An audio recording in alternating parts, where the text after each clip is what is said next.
வணக்கம் நேயர்களே, இது ஷர்மிளா டாக்கீஸ். நான் உங்கள் டாக்டர் ஷர்மிளா. இன்னைக்கு நம்மளோட சிறப்பு விருந்தினரா இணைஞ்சிருக்கிறாரு அரசியல் விமர்சகர், ரிட்டையர்ட் IAS ஆபீசர் ஐயா திரு பாலச்சந்திரன் அவர்கள். வணக்கம் சார். வணக்கம் டாக்டர் ஷர்மிளா. வணக்கம். கரூர் சம்பவம் நடந்து கிட்டத்தட்ட 12 நாட்கள் ஆகிவிட்டது. விஜய் எப்ப போவாரு, பாதிக்கப்பட்ட மக்களை எப்ப சந்திப்பாரு அப்படிங்கிற கேள்வி தொடர்ந்து எல்லாரும் கேட்டுட்டு இருந்தோம். ஃபைனலா விஜய் நான் போக போறேன் அப்படிங்கிற ஒரு விஷயத்த அனௌன்ஸ் பண்ணியிருக்கிறாரு. நான் போறதுக்கான ஒரு பாதுகாப்பு ஏற்பாடுகளை எனக்கு செஞ்சு கொடுக்கணும் அப்படின்னு டிஜிபி ஆபீஸுக்கு போய் தாவேகா கட்சி சார்பில் அவங்க ஒரு கோரிக்கை மனு வச்சிருக்கிறாங்க. அதுல பல முக்கியமான விஷயங்கள் சொல்லியிருக்கிறாங்க. இந்த கோரிக்கை மனுவில் வைக்கப்பட்ட இந்த கண்டிஷன்ஸ பத்தி நீங்க என்ன நினைக்கிறீங்க? இது உண்மையிலேயே பாதுகாப்பு கருதியா இல்ல பந்தோபஸ்துக்காக வச்சிருக்கிறாங்களா அப்படிங்கிற ஒரு கேள்வி வருது. எப்படி பாக்க? முதல்ல விஜயுடைய அட்வைசர்ஸ் யாருன்னு தெரியல. அவருக்கு ஒண்ணுக்கு பின்னாடி ஒன்னா சிக்கலை ஏற்படுத்துறதுக்குன்னே கூட கொஞ்சம் பேர் இருக்காங்கன்னு நினைக்கிறேன். அவருக்கு ஒரு அரசு நிர்வாகம், அரசியல் நிர்வாகம் இதை பற்றி புரிதல் கொஞ்சம் கூட இல்லை. டிஜிபி ஆபீஸ் ஏற்கனவே பதில் எழுதிட்டாங்க. You approach the concerned SP, சம்பந்தப்பட்ட மாவட்ட காவல்துறை கண்காணிப்பாளரிடம் நீங்கள் உங்கள் கோரிக்கைகளை வைக்கணும். இதை டிஜிபி அப்ப பாரு, இவர் ஒரு ஜில்லாவுக்கு போறாரு, அந்த ஜில்லா சம்பந்தப்பட்ட போலீஸ் அதிகாரிட்ட இதுக்கு முன்னாடி இந்த கரூர் கூட்டத்துக்கு யார்கிட்ட எழுதுனாங்க? டிஜிபி எழுதுனாங்க. எழுதுனது யார்? அந்த கரூர் எஸ்பிட்ட எழுதுனாங்க. அதே மாதிரி நாமக்கல் எஸ்பிட்ட எழுதுனாங்க. அதுதான் பழக்கம். எல்லா அரசியல் கட்சியிலும் இதே தான் பண்ணிட்டு இருக்கு. அதுக்கப்புறம் இவர் கொடுத்திருக்கிற கோரிக்கை, இது கோரிக்கை இல்லையே, ஏதோ இன்ஸ்ட்ரக்ஷன் கொடுக்குற மாதிரில இருக்கு. நீ கிரீன் காரிடார் கிரியேட் பண்ணுங்க. ஒரு தனி மனிதர் ஒரு அரசியல் கட்சி இப்ப துவங்கி இருக்கிறாரு. இன்னும் இந்த அரசியல் கட்சி எந்த ஒரு தேர்தலையும் போட்டியிடவில்லை. இதுதான் உண்மை. இப்ப இவருக்கு எதிர்கட்சி தலைவராக இருக்கிறாரா, அது தேர்ந்தெடுக்கப்பட்ட எம்எல்ஏவா இருக்கிறாரா? எதுவும் கிடையாது. இவர் ஒரு அரசியல் கட்சின்னு சொல்லிக்கிறாரு. அந்த அரசியல் கட்சியுடைய இவங்க ஒரு கூட்டத்தில் சில அசம்பாவிதம் நடந்துச்சு வழக்கு போட்டா அந்த அரசியல் கட்சியுடைய நிர்வாக பொறுப்பாளர் என்ன சொல்றாருன்னா, எனக்கு இதுக்கு சம்பந்தமே இல்லைங்க, இதெல்லாம் இது அந்த மாவட்ட செயலாளர்த்தையும் சொல்லணும்னு சொல்லி கோர்ட்ல அபிடவிட் தாக்கல் பண்றாங்க. இதுதான் இந்த அரசியல் கட்சியுடைய நிர்வாக அமைப்பு முறை. இப்படி இருக்கு. இவர் யாரு? ஸ்டேட்மெண்ட் எதுக்கு இவருக்கு இவ்வளவு ப்ரொடெக்ஷன் கொடுக்கணும்? இவர் யாருக்கு பயப்படுறாரு? பல கேள்விகள் இதுல வருது. தன்னுடைய ரசிகர்களுக்கு பயப்படுறாரா, பொதுமக்களுக்கு பயப்படுறாரா? அடுத்து என்ன சொல்லியிருக்காரு? பத்திரிகையாளர்கள் யாரும் என்னை சந்திக்க கூடாது. என்ன அரசியல் கட்சி தலைவர் பத்திரிகையாளர் ஏன் சந்திக்க கூடாது? ஏன்னா அவருடைய கேள்விகளுக்கு பயப்படுறாரு. ரொம்ப ஆப்வியஸ், இதுல சந்தேகமே கிடையாது. இப்போ இவர் உண்மையிலேயே இவருக்கு சிக்கல் இருக்கு அப்படின்னா, இவர் உண்மையிலேயே அக்கறை உள்ளவராக, அந்த 41 உயிர்கள் போனதை பத்தி அக்கறை உள்ளவராக இருந்தார்னா, இவர் பண்ண வேண்டியதெல்லாம் சரி, நான் கரூருக்கு போனா, நான் நாமக்கலுக்கு போனா மறுபடியும் ரசிகர்கள் கூட்டம் வரும். ஏன் அரசியல் கட்சிக்கு எந்த விதமான டிசிப்ளினும் கிடையாதுங்க, ஏற்கனவே பார்த்துட்டீங்க, நெருக்கடியை உருவாக்கிடுவாங்க. ஆனா அவங்க நெருக்கடியை உருவாக்கங்கிறதுக்காக நான் இந்த உயிர்களுக்கு போனதை பத்தி கவலைப்படாம இருக்க முடியாது அப்படின்னு நினைக்கிறவா இருந்தா என்ன செய்யணும்? அந்த 41 உயிர்கள் போச்சு அவங்களுடைய உறவினர்களை சென்னைக்கு கூட்டு போய் இவர் என்ன செய்யணும்னு நினைக்கிறார்? அந்த 20 லட்சம் ரூபாய் அவங்ககிட்ட கொடுக்கட்டும். காணொலியில அதை காண்பிக்கட்டும். கூட்டிட்டு போலாமே சார். ஆமா, கூட்டு போலாமே. காணொலியில அதை காண்பிக்கட்டும். என்னென்ன பேசணுமோ அத்தனை அங்க பேசட்டும். அவங்க கூட அளவலாகட்டும். அவங்க என்ன சொல்றாங்கன்னு சொல்லி கேட்கட்டும். இதையெல்லாம் செஞ்சா அவர் ஒரு பொறுப்பான அரசியல் தலைவர்னு சொல்லி நம்ம நினைக்கலாம். இன்னைக்கு உள்ள இத்தனை பிரஷருக்கு மத்தியிலையும் அவங்களுக்கு செய்யணும், உதவி செய்யணுங்கிற அக்கறை உள்ளவரா இருக்காருன்னு. இது எதுக்குன்னா, எந்த தனி மனிதருக்கும் அரசு இவ்வளவு பாதுகாப்பு ஏற்பாடு பண்ணாது. இவருக்கு லைஃப் த்ரெட் இருக்கா? இவர் ஒரு அரசியல் கட்சி தலைவராக புரட்சிகரமான கருத்துக்களை சொன்னதன் காரணமாக இந்த தீவிரவாதிகள் சொல்லுவாங்களே, அவங்க யாராவது இவருக்கு லைஃப் த்ரெட்டன் கொடுத்திருக்காங்களா? இவருக்கு ஏற்கனவே ஜெட் பாதுகாப்பு இருக்கே. அப்ப இவருக்கு உள்ள ஜெட் பாதுகாப்பு இவரை சுத்தி நிப்பாங்க. ரிங் ரவுண்டு செக்யூரிட்டின்னு சொல்லுவாங்க. இதெல்லாம் இவருக்கு தெரியாதா? அல்லது கூட இருக்கிறவங்களுக்கு தெரியாதா? சுத்தி நிப்பாங்க. இவர் பக்கத்துல யாருமே அண்ட முடியாத அளவுக்கு. இவர் மக்கள் இவருடைய நேசிக்கிற மக்கள்னா, நான் நிச்சயமா உங்க கூட பேசுறேன், கொஞ்சம் தள்ளி நில்லுங்க, 10 அடி தள்ளி நில்லுங்க, உங்க கூட பேசுறேன்னு சொன்னா மக்கள் இவர் பேச்சை கேட்க மாட்டாங்களா? அப்ப இந்த அளவுக்கு இவர் பேச்சை கேட்காத ஒரு வெறித்தனமான ஒரு கூட்டத்தை இவர் விரும்புகிறாரா? மக்களை அப்படித்தான் ஆக்க வேண்டும். ஏன்னா லைட் ஆன் பண்ணி ஆஃப் பண்ணி காட்டினார்ல, சினிமால காமிக்கிற மாதிரி. கொஞ்சம் கூட பொறுப்பு இல்லாத, தனி மனித பொறுப்போ சமுதாய பொறுப்போ சமூக பொறுப்போ இல்லாத ஒரு மனிதராக விஜய் இன்று காட்சி அளிக்கிறார். இது இவருக்கும் நல்லதில்லை. இவர் மாதிரி ஒரு அரசியல் கட்சி இன்னைக்கு எல்லாரும் என்ன சொல்றாங்க? தமிழக வெற்றி கழகம்னு பேர் வச்சிருந்தாங்க. ஆளாளுக்கு துண்டை காணும் துணியை காணும்னு ஓடுறாங்களே. எப்படி பிரச்சனையை எதிர்கொள்ள வேண்டும்? என்னுடைய நண்பர் ஒருத்தர் சொல்றாரு, அவர் விஜயுடைய தீவிர ரசிகர், ஏமாற்றம் அடைஞ்சு என்கிட்ட சொல்றாரு, சார் தமிழக வெற்றி கழகம்னு சொல்லி நினைச்சேன், இது தலைமறைவு வெற்றி கழகம்னு இன்னைக்கு தான் எனக்கு தெரியுது சார் எனக்கு ரொம்ப வருத்தமா இருக்கு சார். என்ன சார் ஒரு தலைவன்னா வந்து நிக்க வேண்டாமா? இந்த மாதிரி வந்து ஓடுறாரு. நான் சொன்னேன், இல்ல எல்லாரும் வந்து அவர் வந்து அவங்களெல்லாம் பத்தி கவலைப்படாம ஓடினாருன்னு சொல்றத நான் இன்னும் ஏத்துக்கல. அப்படி கல்மனசு அவருக்கு இருக்கும்னு நான் நினைக்கல. ஆனா அந்த அத்தனை உயிர்கள் போனோன்னு திகைப்படைஞ்சு போயிட்டாரு. என்ன செய்யறதுன்னு அவருக்கு தெரியல. ஆனா இது அவருடைய அரசியல் முதிர்ச்சியின்மையை காட்டுது. இப்படி ஒரு கிரைசிஸ் வந்தா ஸ்பாட்ல நின்னு உடனடியா வந்து இன்ஸ்ட்ரக்ஷன் கொடுக்கணும். அவன் தான் தலைவன். உடனடியா தன்னுடைய கட்சி பொறுப்பாளர்கள்ட்ட வந்து சொல்லணும். கூட்டத்தை இது பண்ணுங்க, போலீஸ் வந்து கேட்கணும். எங்க கட்சி ஆட்கள் அத்தனை பேரும் நிக்கிறாங்க, கூட இருந்து ஹெல்ப் பண்ணுங்க அப்படின்னு சொல்லி கேட்கணும். இப்ப திரும்ப திரும்ப என்ன பேச்சு பேசுறாங்க? போலீஸ் வந்து கலைச்சிருக்கணும், என்ன கர்ப்பிணி பெண்கள் மேல தடியடி நடத்தணுமா? முட்டாள்தனமான பேச்சா இருக்கு இதெல்லாம். என்ன பேசுறோம், எது பேசுறோம்னே தெரியாத ஒரு எந்த விதமான சமுதாய பொறுப்பு இல்லாதவங்க பேசுற பேச்சு மாதிரி இருக்கு. இன்னைக்கு விஜய் பின்னாடி வந்து ரொம்ப கவலைக்குரிய விஷயமா நான் நினைக்கிறது, விஜய் பின்னாடி வந்து வெறித்தனமான ஒரு ரசிகர் கூட்டம் இருக்கு அப்படிங்கிற மாதிரி எனக்கு தெரியுது சில காணொளிகள் எல்லாம் பார்க்கும்போது. இது அவங்களுக்கு நல்லது இல்லை, விஜய்க்கும் நல்லது இல்லை. இது விஜய்க்கு கண்டிப்பா நல்லது இல்லை. இப்படி இருக்கிறது எப்படி இப்படியே அவங்க இருந்தாங்கன்னா, விஜய் அவங்களை நல்வழிப்படுத்தலைன்னா போன இடம் எல்லாமே இது மாதிரி தானே பிரச்சனை வரும். அவர் பேச்ச கேட்காம தான் அவர் மேல வந்து விழுவாங்க. இவர்ல முதல்ல சொல்லியிருக்கணும். முதல்லயே ஆரம்பத்திலேயே சொல்லியிருக்கணுமே. திருச்சியில வந்து இதை உடைச்ச போது, சேரை உடைச்ச போது, மதுரையில வந்து மக்கள் மயங்கி விழுந்த போது அந்நேரமே சொல்லியிருக்கணுமே. இவர் வந்து இவங்களை நல்வழிப்படுத்துறதுக்கு எந்த ஏற்பாடும் பண்ணல. இப்ப இவர் என்ன சொல்ல வர்றாருன்னா, நான் இப்படித்தான் இருப்பேன். என் ரசிகர்கள் சொல்லி வர்றவங்க வந்து ஏகப்பட்ட இது அழிச்சாட்டியம் பண்ணுவாங்க. டிரான்ஸ்பர் மேல ஏறுவான், சேரை பிடிச்சி உடைப்பான். பாவம் ஒரு சின்ன ஹோட்டல் ஒருத்தர் வச்சிருப்பாரு வாழ்வாதாரத்துக்காக, அதை சூறையாடுவான். 4 பேர் வந்து 40 பேர் மயக்கம் போடுவாங்க, 2 பேர் சாவாங்க. இப்படித்தான் இருப்பேன். யாருக்கும் எந்த கைடன்ஸும் நான் கொடுக்க மாட்டேன். நீங்க இது எல்லாத்தையும் பார்த்துக்கணும் போலீஸ். இது என்ன பொறுப்பு? இது ஒரு தலைவன் பேசுற பேச்சா? அதனால என்னுடைய அபிப்பிராயம் என்னன்னா, விஜய் உண்மையிலேயே அந்த 41 பேர் மேல அவர்கள் இழந்த உயிருக்காக வேண்டி கவலைப்படுறவர்னா, அதே சமயம் அங்க போறதுக்கு பயப்படுறாருன்னா, பத்திரிகையாளரை பார்க்கறது பயப்படுறாரு. ஏன்னா அதை ஒரு கண்டிஷனா போட்டதான் எனக்கு வேடிக்கை. இல்ல இந்த இதுல பயம் அப்படிங்கிறது சார், எனக்கு என்ன பொறுத்த வரைக்கும், ஒரு ஒரு 10 நாளைக்கு முன்னால இந்த சம்பவம் நிகழுது. அங்க வந்து நீங்க இவ்வளவு நாளா உங்களுடைய ரசிகர் கூட்டத்தையும், உங்களுக்கு இருக்கக்கூடிய அ கட்சி தொண்டர்கள் கூட்டத்தையும் தான் உங்களுடைய அரசியல் மூலதனமாக வச்சு கூட்டத்த காட்டி, பாருங்க இனிமேல் இது வந்து திமுக வர்சஸ் தாவேகா தான் அப்படிங்கிற ஒரு அரசியல் நரேட்டிவ வந்து நீங்க செட் பண்றீங்க. இன்னைக்கு அதே ரசிகர் கூட்டத்துக்கிட்ட இருந்தும், அதே பொதுமக்கள் கிட்ட இருந்தும் தான் நீங்க பாதுகாப்பு கேட்கிறீங்க. உண்மையிலேயே உங்களுக்கு பயம் வந்து உங்க உயிருக்கு ஏதாவது அச்சுறுத்தல் வரும் அப்படிங்கிறது பயமா? இல்ல உங்களுடைய இமேஜ் டேமேஜ் செய்யப்படும். இப்ப அங்க வந்தா பொதுமக்கள்ல பாதிக்கப்பட்டவங்க பாவம் அவங்களுக்கு வந்து என்ன சூழ்நிலையோ, இல்ல இன்னும் ரூ. 20,00,000 வரல. அது வர வரைக்கும் நம்ம வாய் மூடிட்டு இருப்போம் அப்படின்னு நினைச்சு கூட இருக்கலாம். ஏன்னா எல்லாரும் ஏழைகள். அவங்களுடைய நிலைமைய நம்மளால புரிஞ்சுக்க முடியுது. ஆனா, அங்க இருக்கக்கூடிய பொதுமக்கள்ல யாராவது ஒருத்தர், இல்ல பத்திரிக்கையாளர் யாராவது ஒருத்தர் கேள்வி எழுப்பிட்டா, 10 நாள் கழிஞ்சு வரீங்களே, உங்களுக்கு ஏதாவது மனசாட்சி இருக்கா? உங்களுக்கு தலைமை பண்பு இல்ல அப்படின்னு நீதிபதி விமர்சனம் பண்ணியிருக்கிறாளே, இத பத்தி நீங்க என்ன நினைக்கிறீங்க? இது போன்ற கேள்விகளுக்கு அஞ்சுகிறாரா? உயிர் பயமா? இல்ல அவரோட இமேஜ் பாதிக்கப்படும் அப்படிங்கிற பயமா? உயிர் பயம் இருக்குன்னு நான் நினைக்கல. ஆனா இமேஜ் பாதிக்கப்படுங்கிற பயம் நிறைய இருக்கு. இவர் பத்திரிகையாளர் மத்த எல்லாத்தையும் விடுங்க. கிரவுட் மேனேஜ் பண்ணுங்க, நீங்க தான் பண்ணணும். இவருக்காக கிரீன் காரிடார் எதுக்கு கிரியேட் பண்ணணும்? இப்ப பல பேருக்கு தெரியாத ஒரு விஷயம், இண்டிவிஜுவல் செக்யூரிட்டிக்கு வந்து காவல்துறை அனுப்ப முடியும். ஆனா அதுக்கு ஒரு ஃபீஸ் உண்டு. கவர்மெண்ட்டுக்கு அவங்க ஃபீஸ் கொடுக்கணும். அப்ப இவர் அந்த ஃபீஸ் கொடுக்கட்டும். சில கோடி ரூபா வரும். அவர் கேட்டது அத்தனை செய்யணும், சில கோடி ரூபா வரும். கொடுக்கட்டும். ஏன்னா கவர்மெண்ட் செலவு இவருக்காக வேண்டி வெட்டித்தனமா செலவழிக்கணுமா? அது எவ்வளவு தூரத்துக்கு கீழ்த்தரமா இருக்கு இந்த டிமாண்ட்ஸ் எல்லாம். அடுத்து பத்திரிகையாளரை பத்திரிகையாளர்களை தடுக்கணும்னு சொல்றாரு பாருங்க. அது வந்துதான் இவருடைய உண்மை சுயரூபத்தை காட்டுது. இவரு பயப்படுறாரு, தன்னுடைய இமேஜ் போயிடும். அதுதான் உண்மையான காரணம். இமேஜ் டேமேஜ் ஆயிரும், அதாவது இமேஜ் டேமேஜ் ஆயிருச்சு, இன்னும் ஆயிரும் அப்படின்னு சொல்லி பயப்படுறாரு. இவர் பத்திரிகையாளர் சந்திக்கவே மாட்டார் கடைசி. ஆனா இங்க இருக்கக்கூடிய பெரும்பாலான ஊடகங்கள் விஜய்க்கு ஆதரவா தானே சார் பதிவுகள் போடுறாங்க. இல்ல விஜய்க்கு ஆதரவா தானே பேசிக்கிட்டு இருக்காங்க. கிட்டத்தட்ட மீடியா வந்து அவரோட இமேஜ காப்பாத்த தானே இந்த 10 நாள்ல முயற்சி பண்ணிருக்கு அப்படிங்கறத நம்ம பாக்குறோம். அப்புறம் என்ன பயம் மீடியாவுக்கு?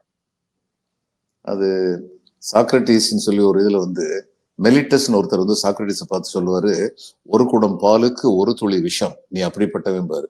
உடனே சாக்ரட்டிஸ் சொல்லுவாரு, ஏன் இப்படியும் கூறலாமே, இருண்ட வீட்டுக்கு ஒரு விளக்கு அப்படின்னு சொல்லி சாக்ரட்டிஸ் சொல்லுவார். அது மாதிரி எத்தனையோ ஊடகங்கள் சப்போர்ட் பண்ணிட்டு இருந்தாலும் ஒரு ஊடகம் கேள்வி கேட்டாங்களா? கேட்க மாட்டாங்களா? அதுல ஒரு மைனாரிட்டி ஊடகம் வந்து நிச்சயமா கேள்வி கேட்பாங்க. ஏன் ஓடுனீங்க, அதுக்கு பதில் சொல்லுங்க.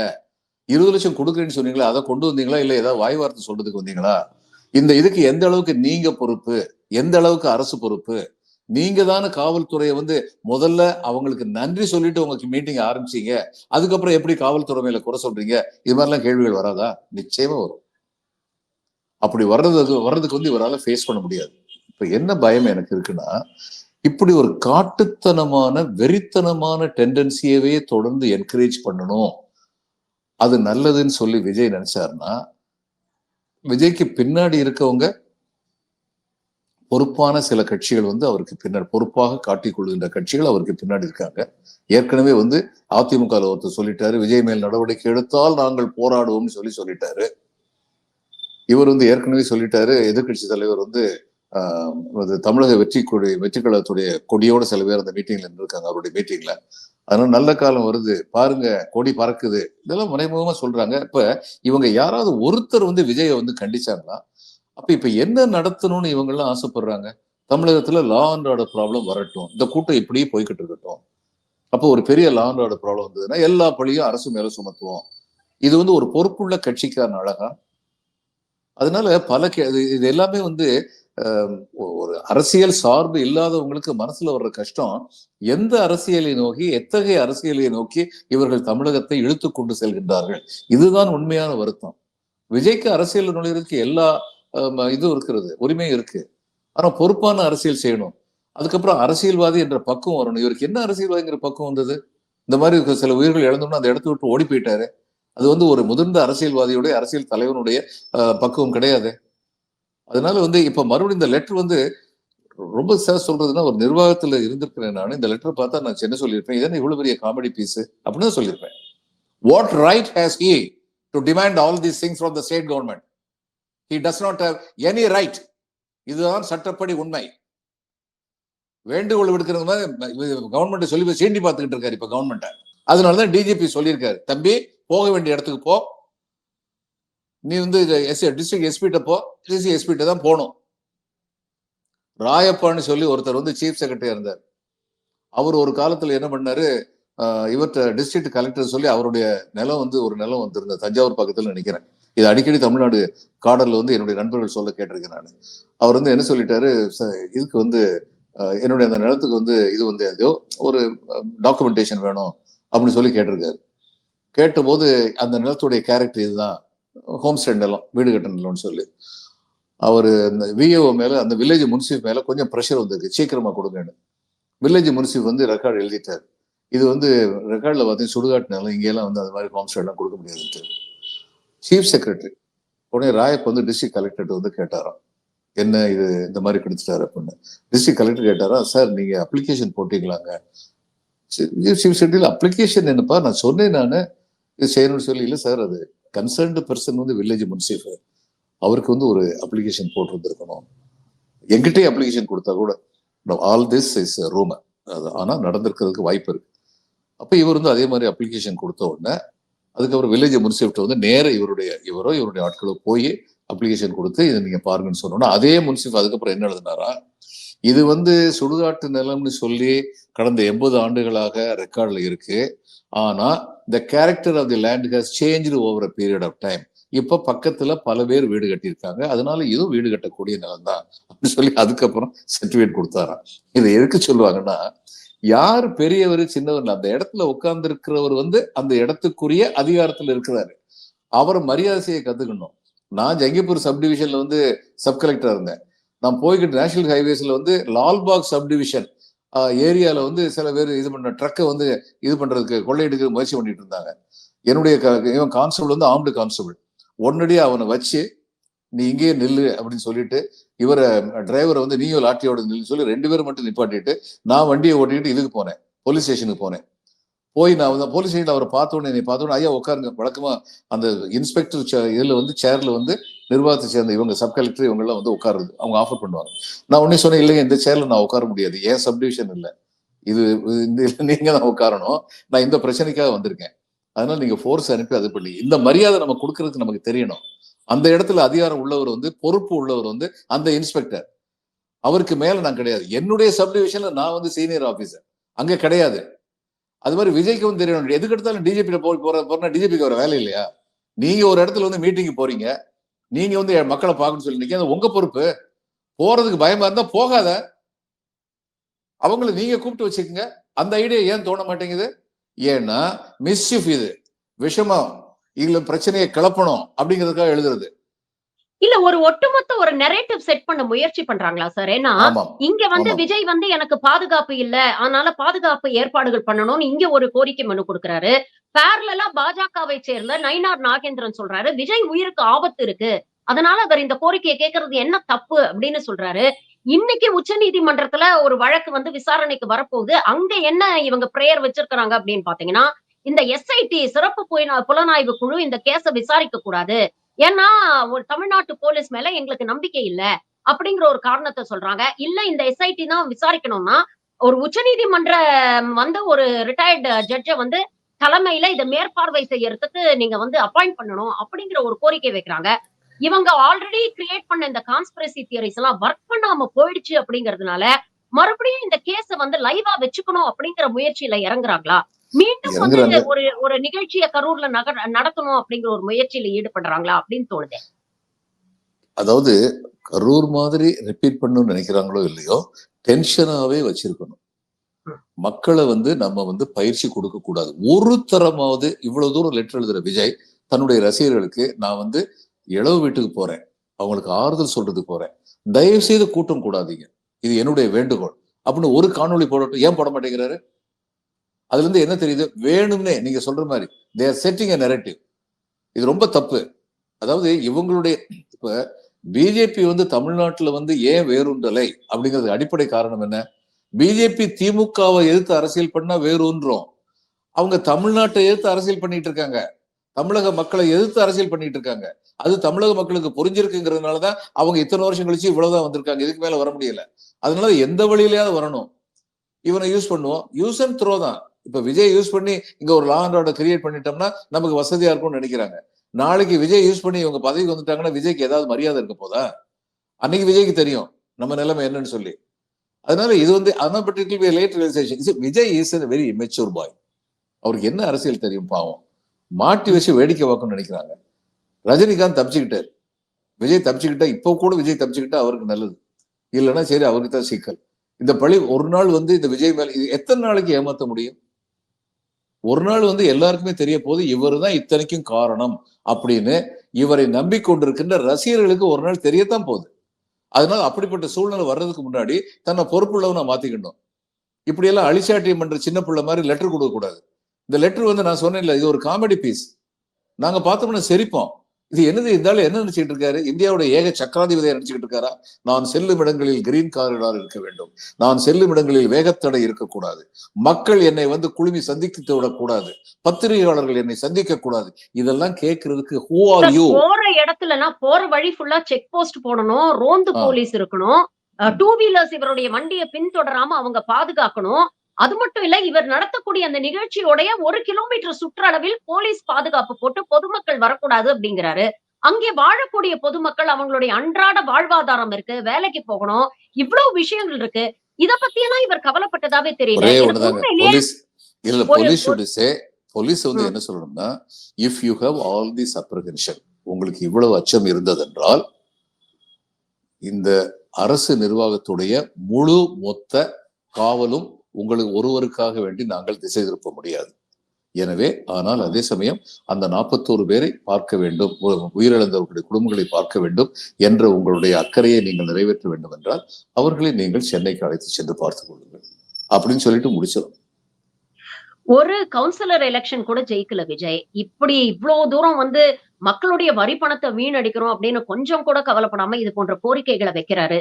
நம்ம இது நாள் வரைக்கும் ஜெயலலிதா ஒரு சர்வாதிகாரின்னு சொல்லிட்டு இருந்தோம். மோடி ஒரு சர்வாதிகாரின்னு சொல்லிட்டு இருந்தோம். ஆனா இந்த ஆட்டிட்யூட பார்க்கும்பொழுது, ஐ, மீ, மைசெல்ஃப் அப்படின்னு இந்த செல்ஃப் அப்செஸ்ட் ஒரு ஆட்டிட்யூட பார்க்கும்பொழுது, இவர்களை விட மோசமான ஒரு சர்வாதிகாரியா இவர் இருப்பாரோ அப்படின்னு தோணுது.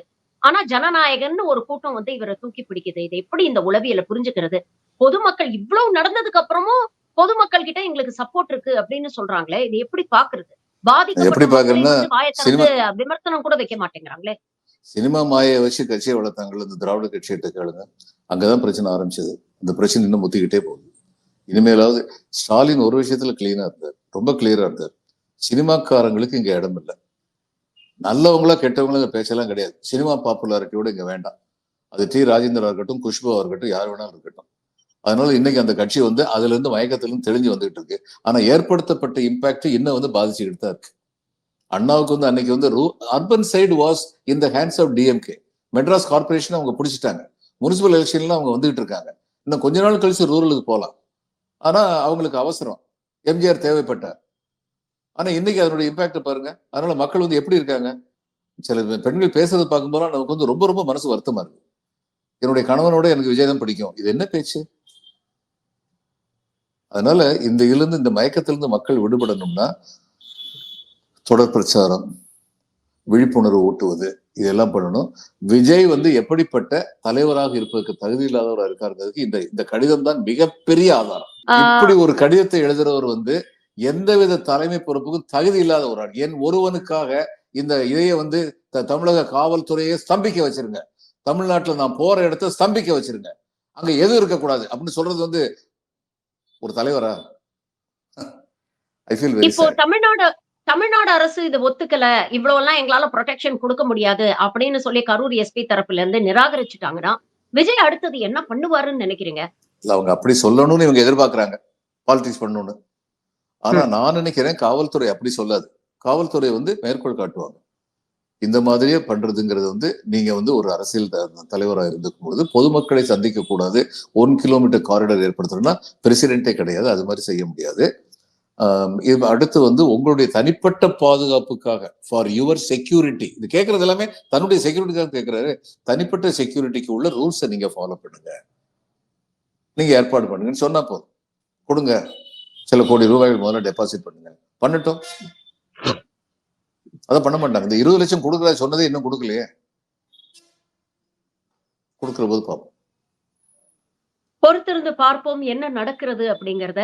உங்கள் நேரத்துக்கும் கருத்துக்களுக்கும் மிக்க நன்றி sir. Thank you very much for joining. Thank you sir. வணக்கம் டாக்டர் ஷர்மிளா. வணக்கம்.